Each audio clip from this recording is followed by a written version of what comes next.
आमचं म्हणणं असं अजिबात नाही की आम्ही निवडणुका होऊच देणार नाही. आम्हाला निवडणुका पाहिजेत. आम्ही सुद्धा यांना एकदा लोकशाहीच्या मार्गाने ठोकायला आसुसलेले आहोतच. पण सदोष आणि चोरी करून तुम्ही जर का आधीच निकाल ठरवून निवडणुका घेणार असाल तर मग जनतेने ठरवायचे की निवडणुका होऊ द्यायचे की नाही. आम्ही नेतृत्व करतो. कोणासाठी करतो? जनतेसाठी करतो आहोत. आमच्यातले सगळे पक्षभेद मतभेद बाजूला ठेवून आम्ही या देशातली लोकशाही जिवंत ठेवण्यासाठी एकत्र आलेलो आहोत. हे केवळ मला काहीतरी व्हायचंय यांना काहीतरी व्हायचंय एवढ्यासाठी नाही, तर या देशामध्ये आपल्या डोळ्यात देखत लोकशाहीचा खून होतो आहे आणि खून करणारे आपल्या समोर दिमाखात त्या खुर्चीवर बसलेत आणि त्यांच्या चरणी घालीन लोटांगण आम्हाला आमच्या आई वडिलांनी शिकवलेलं नाही. एवढी लाचारी करणारी अवलाद या महाराष्ट्राने कधी बघितलेलं नाहीये. मतचोरी करणाऱ्यांना सांगतो की आज नुसती ठिणगी बघताय. या ठिणगीचा वणवा कधी होऊ शकेल एवढं लक्षात ठेवा. तुमच्या बुडाला आग लावण्याची ताकद या ठिणगीमध्ये आहे.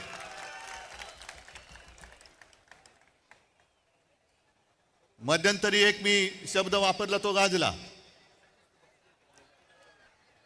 कोणता शब्द तुम्हाला कळेल? शोलेमध्ये एक डायलॉग आहे. दूर गांव में जब आधी रात बच्चा रोता है तो माँ कहती है सो जा नहीं तो. तसं आज तुम्हाला सांगतोय की आता जागे झाल्यात, जागे राहा नाहीतर ॲनाकोंडा आ जाएगा. या ॲनाकोंडाला आता आपल्याला कोंडावंच लागेल, कारण नाहीतर सुधारणार नाहीत. मी मुख्यमंत्र्यांना तुमच्या सगळ्यांच्या साक्षीने आव्हान देतो आहे की तुम्ही आमचा पर्दाफाश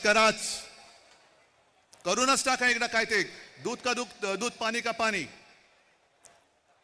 पण जेव्हा मुख्यमंत्री असं बोलतायत याचा अर्थ मुख्यमंत्र्यांनी सुद्धा ते मान्य केलंय की मतचोरी झालेली आहे, मतचोरी होते आहे. आज मी दाखवतो एक असा अर्ज आहे की त्याच्या अर्जाखाली एक शेरा आहे. तो शेरा पहिल्यांदा वाचतो, त्याच्यानंतर मी नाव वाचतो की सदर अर्जाबाबत अर्जदार, आता अर्जदाराचं नाव मी नंतर सांगतो, यांची भेट घेऊन सदर अर्जाबाबतची पडताळणी केली असता हा अर्ज आम्ही केलेला नाही असा अभिप्राय मिळाला आहे. त्या आधारे सदर अर्ज रद्द म्हणजे बाद करण्यात आलेला आहे. आणि हा अर्ज ज्याने अर्ज केलेलाच नाही, आपल्या नावाने ज्याने अर्ज तिकडे कोणी केला हे माहितीच नाही, त्या अर्जदाराने केलाय. आता हा अर्जदार शोधायचं कुठे? तर त्या अर्जदाराचं नाव आहे उद्धव बाळासाहेब ठाकरे. उद्धव बाळासाहेब ठाकरे या माणसाने हा व्हेरिफिकेशनचा अर्ज केलाय ऑनलाईन, जो उद्धव बाळासाहेब ठाकरेलाच माहिती नाही. त्याच्यावरती मोबाईल नंबर खोटा आहे. येत्या काही दिवसात हे सगळे पुरावे घेऊन आपण न्यायालयात जाणार आहोत.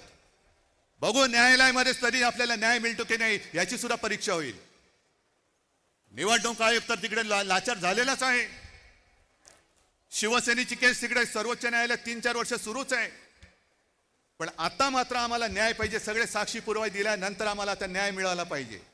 तुमच्या मनगटामध्ये ताकद आहे का नुसतं आम्ही दोघं भाऊ बनून एकत्र आलोय म्हणून आता आपलं काम झालं? आम्ही एकत्र आलोय ते तुमच्यासाठी आलेलो आहोत.